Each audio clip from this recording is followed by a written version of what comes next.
Good morning my dear student. आपका जो है पॉलिटिकल साइंस की ऑनलाइन क्लास में आपका हार्दिक स्वागत है। आज हम जिस क्लास की बात करें वो बीए पार्ट 3 ईयर और पेपर है आपका सेकंड अर्थात पब्लिक एडमिनिस्ट्रेशन लोक प्रशासन। देखिए जो है हम इसी पेपर के अंतर्गत यूनिट वाइज जो है कुछ टॉपिक के बारे में हम डिस्कशन कर रहे थे जो एग्ज़ाम के लिए बहुत ही इम्पोर्टेंट है। जैसा कि पहले वीडियो के अंतर्गत बहुत सारी बातें बताई। यूनिट फर्स्ट के अंतर्गत हमने जो है लोक प्रशासन के अर्थ, उसकी परिभाषा, उसके विशेष क्षेत्र के बारे में, या लोक प्रशासन और निजी प्रशासन में क्या समानता है, क्या असमानता है, उसके बारे में भी हमने जो है कहीं ना कहीं आपसे जो है डिस्कशन किया अपने वीडियो के माध्यम से। और कुछ ऐसी बातें थी जो मैंने जो है पहले वीडियो के अंतर्गत कुछ विद्वानों के नाम भी बताए और उन विद्वानों की जो महत्वपूर्ण पुस्तकें हैं, क्योंकि जब तक हम लोक प्रशासन जो है पूरा, क्योंकि हम फर्स्ट ईयर में राजनीति विज्ञान या राजनीति सिद्धांत या अंतर्राष्ट्रीय राजनीति या वेस्टर्न थिंकर के बारे में पढ़ रहे थे, लेकिन लोक प्रशासन जो है उनके अंतर्गत लोक प्रशासन को प्रभावित करने वाले ऐसे बहुत सारे विद्वान हैं जो कहीं ना कहीं लोक प्रशासन राजनीतिक विज्ञान से पूरी जो है उनका जो है पूरा कंटेंट अलग है। तो हमें जो है लोक प्रशासन के उन विद्वानों के नाम और उनकी परिभाषा है या उनकी महत्वपूर्ण पुस्तकें कौन सी है वो भी हमने जो है पहले बहुत आपको जो है उन वीडियो के अंदर मैंने जो है कहीं ना डिस्कशन किया, आपको बताया भी है। अब जो है बहुत महत्वपूर्ण बातें तो ये है कि लोक प्रशासन पूरे जो है फॉर्मूलों पर आधारित होता है। कुछ ऐसे सूत्र है जिसके यानी प्रशासन और मैनेजमेंट, जब तक जो है हम कहीं ना कहीं ऐसे साधन जो प्रशासन को भी प्रभावित करे और कहीं ना कहीं हमारे जो साइंस मैनेजमेंट के अकॉर्डिंग एक वैज्ञानिक प्रबंध को भी जो है कहीं ना कहीं प्रभावित करने के ऐसे कौन से कारक है, तो वो सारे कारक या साधन या तत्व जो है सूत्रों पर आधारित है, फॉर्मूलों पर आधारित है। तो मैं उसी बातों को जो है मेरे विद्यार्थियों के लिए जो है कहीं ना, क्योंकि 5 यूनिट है और पैटर्न भी बहुत कम है, एग्जाम का जो है टाइम भी बहुत कम है, तो आप जो है हर यूनिट के अंतर्गत जो भी इम्पोर्टेंट टॉपिक बनता है, मैंने वैसे टॉपिक के बारे में इम्पोर्टेंट टॉपिक बहुत सारे बताए आपको, और वो जो है कहीं ना कहीं आपके एग्जाम के लिए बहुत इम्पोर्टेंट बन जाता है। तो उसी आधार पर जो है कोई भी यूनिट के अंदर किसी भी प्रकार का कोई आपका इम्पोर्टेंट क्वेश्चन बनता है तो उसके लिए आपको फॉर्मूला की जरूरत होगी। और उन फॉर्मूलों में जो है बहुत सारे विद्वानों ने भी अलग अलग सूत्र दिए हैं, किसी ने 14 सूत्र दिए, किसी ने 8 दिए, किसी ने 10 दिए। तो वो एक उनका एक महत्वपूर्ण आधार स्तंभ है। जैसे कहते हैं कि किसी भी विषय का जो आधार स्तंभ क्या सिलेबस है, उसी प्रकार लोक प्रशासन का जो मुख्य जो साधक है, जो पूरी धुरी है, पूरी जो एक तंत्र है, वो तंत्र उन्हीं फॉर्मूलों पर आधारित है। जैसे कि हमारे जो है माननीय प्रधानमंत्री नरेंद्र मोदी जी जो है वो एक लोक प्रशासन सब्जेक्ट के जो एक्सपर्ट है, उन्होंने जो है हर किसी भी वे में से किसी पार्टी के बारे में अगर कोई व्याख्यान करनी है तो वो अपने फॉर्मूलों पर आधारित करता है, यानी अलग अलग रूप में उसको जो है वो व्याख्यान करने की कोशिश करते हैं। तो ये भी एक लोक प्रशासन जो है पूरे फॉर्मूलों पर जो है डिपेंड करता है। तो मैंने कुछ फॉर्मूले आपको जो है नोटेट करवाया है जो आपके लिए बहुत इंपॉर्टेंट है। अगर ये बात अगर आपको जो है किसी प्रशासन या मैनेजमेंट के अंदर बातें समझ में आ गई तो आप कोई भी किसी प्रकार का क्वेश्चन जो है आसानी से आप कर सकते हैं। तो पहला जो फॉर्मूला है E4 का फॉर्मूला, और ये E4 का फॉर्मूला जो है आपके लोक प्रशासन के जो है प्रत्येक क्षेत्र में, चाहे आपके अभिप्रेरणा का सिद्धांत की बात हो या नौकरशाही की बात आती है या जो है कहीं ना कहीं पदोन्नति के सिद्धांत के रूप में हो या बजट से संबंधित बातें हो, ये सारी बातें जो है हमारे जो महत्वपूर्ण जो उन साधनों को जो है उन संगठनों को या जो है जो भी प्लानिंग है हमारी पॉलिसी है उस पॉलिसी के अंतर्गत ये बातें बहुत महत्वपूर्ण हो जाती है। तो E4 के फॉर्मूला में जैसे E का होता है एथिक्स अर्थात मॉरलिटी यानी नैतिकता होनी चाहिए। कोई भी जैसे कोई भी काम करता है, चाहे प्राइवेट सेक्टर हो या पब्लिक सेक्टर हो या फॉर्मल हो या इनफॉर्मल हो, हमें जो है किसी भी डिपार्टमेंट किसी भी विभाग के अंतर्गत जब तक कोई भी हमारी नैतिकता नहीं होगी, अगर हम अनैतिकता के रूप में काम करते हैं, जैसे कि अमेरिका के अंतर्गत जो है अमेरिका के अंदर लोक प्रशासन की जो शुरुआत हुई है उसका उद्देश्य ये था कि पूर्णतया जो है सरकार की जो दिशा है वो पूर्णतया एक नैतिकता पर होनी चाहिए, सकारात्मक होना चाहिए, या मानव जाति के कल्याण के लिए होनी चाहिए, लोक कल्याणकारी के रूप में होनी चाहिए, या एक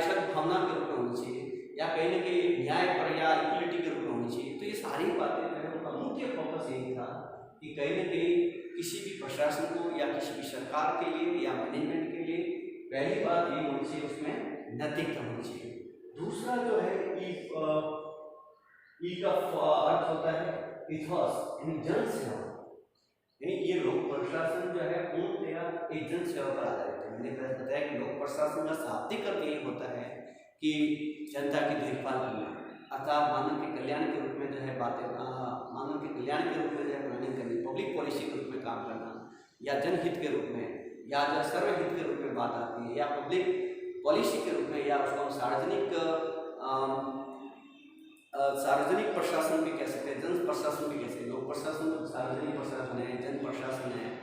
या जो है सरकारी हित के रूप में बात आती है। तो ये कहीं ना कहीं जो जन सेवा का मुख्य जो अर्थ यही है कि लोक प्रशासन का सीधा कंटेंट जन सेवा से जुड़ा हुआ है, ठीक है। और फिर होता है ई का होता है इफिशिएंसी, अर्थात कार्यकुशलता, ठीक। तो कार्यकुशलता जब भी जो किसी भी विभाग में, किसी भी दफ्तर में या प्रशासन में जो भी प्रशासक होता है या प्रबंधकर्ता होता है, उसकी मूल जो थ्योरी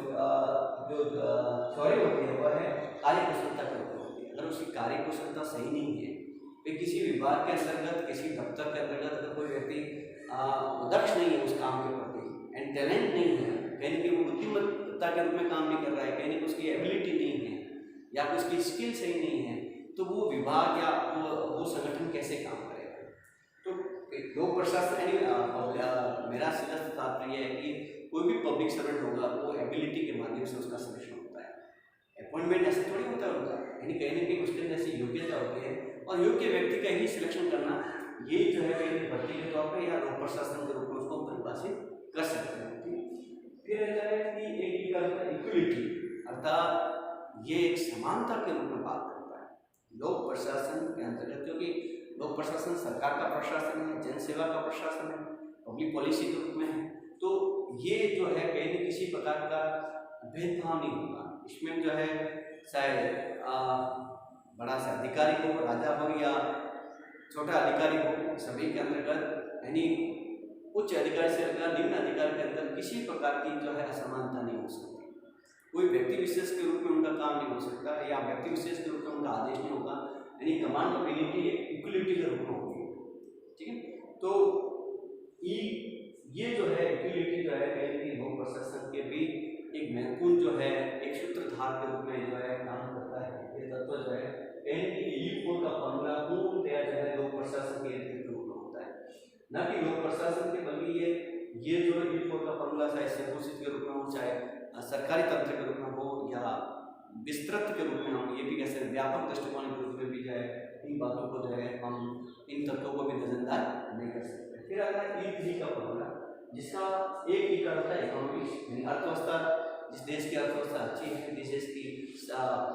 आर्थिक रूप में उसकी स्थिति मजबूत है, या उसके साख अच्छे हैं, या जिस देश का बजट अच्छा है, तो वह देश हमेशा अपना अच्छी तरह से उसकी प्लानिंग कर सकता है, वह अच्छी गुड गवर्नेंस की बात कर सकता है, वह रूरल एरिया की बात कर सकता है, वह शिक्षा के रूप में है, चिकित्सा के रूप में है, या जो पब्लिक सेवा के रूप में है, मनोरंजन के रूप में, ऐसे बहुत सारे जो है जो फील्ड है उसको वो आसानी से डेवलप कर सकते हैं। लेकिन सर क्या है, उसकी अर्थव्यवस्था अच्छी होनी चाहिए। जिस देश का खजाना खाली है वो देश जो है इतना डेवलप नहीं कर सकता है, ना किसी प्रकार की जो है अच्छे गुड गवर्नेंस की बात कर सकता है, ठीक। तो कहीं ना अर्थव्यवस्था भी मजबूत होनी चाहिए। फिर आता है एफिशिएंसी, कार्यकुशलता। जो मैंने पहले बताया, कार्यकुशलता कहीं दक्षता होती है तभी जब वो विभाग में काम करता है, क्योंकि प्रशासन का मुख्य गुण क्या होता है, वो एबिलिटी के तौर पर अपने जो है एजुकेशन के रूप में, एजुकेशन क्वालिफिकेशन के रूप में, और कहीं ना स्किल डेवलपमेंट के रूप में, मेंटली और फिजिकल के रूप में फिट होते हैं, तो उसका स्वाभाविक, और वो अपना आप में एक्सपर्ट होते हैं जब। और यहाँ जो है वो ऐसे थोड़ी डायरेक्टली जो है उसको जो है किसी को पोस्टिंग दे दिया, अपॉइंटमेंट दे दिया, और वो अपना जो है काम करना स्टार्ट हो जाए। यानी जो व्यक्ति जिस फील्ड में एक्सपर्ट है, उसी व्यक्ति को उसकी कार्यदक्षता के रूप में उसको कार्यभार दिया जाता है, ठीक है। तो ये E3 जो है कहीं ना कहीं जो है लोक प्रशासन के लिए, विकास के लिए, या लोक प्रशासन के अध्ययन के लिए जो है कहीं ना कहीं उन बातों को भी जो है बहुत महत्वपूर्ण माना जाता है। अर्थव्यवस्था के रूप में, कार्यकुशलता के रूप में और कार्यदक्षता के रूप में। फिर आता है P4 का फॉर्मूला, जो कहीं ना कहीं किसी भी संगठन के लिए, किसी की प्लानिंग के लिए, किसी सरकार के लिए, सरकार को चलाना है, तो कहीं ना कहीं इस प्रकार की बातें भी जो है बहुत ही महत्वपूर्ण हो जाती है। एक पी का होता है प्रपोज यानी उद्देश्य होता है, एक पी का होता है प्रोसेस कार्यक्रम के रूप में रूपरेखा होती है, उसको उस फॉरवर्ड किया जाता है उस कार्य को। फिर आता है फेस, स्थान की भी जरूरत होती है। फिर आता है पी होता है पर्सन यानी व्यक्ति के तौर पर भी जो है इसका हम महत्वपूर्ण माना जाता है, क्योंकि जब तक सरकार के अंदर या कोई संगठन की बात आती है, कोई विभाग की बात आती है, जब तक जो है कार्मिक नहीं होंगे या कोई जो है लोक सेवक नहीं होंगे, पब्लिक सर्वेंट नहीं होंगे, तो वो काम कैसे होगा। सरकार के साथ ऐड कौन है, प्रशासन यानी प्रशासन करता है, प्रशासन को चलाने वाले कौन प्रशासक होते हैं, प्रबंध कौन प्रबंधकर्ता होते हैं, तभी जो है सरकार अच्छी तरह से काम कर सकती है।